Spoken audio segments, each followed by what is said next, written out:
Bye అత్తమ్మ. సరే bye mummy. సరే నాయనా, జాగ్రత్తగా వెళ్ళేసి రండి.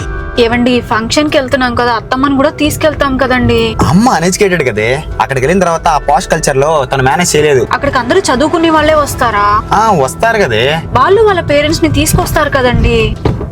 ఇప్పుడు ఈ టాపిక్ అవసరమా? నోరు మూసుకొని ఉండు.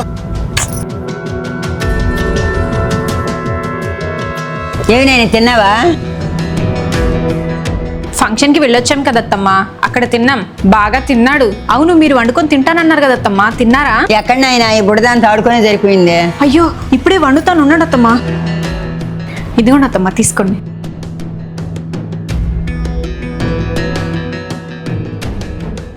అక్కడ సరిగా తిన్నావా తినలేదా నాయనా? ఈ ముద్ద కూడా తిను.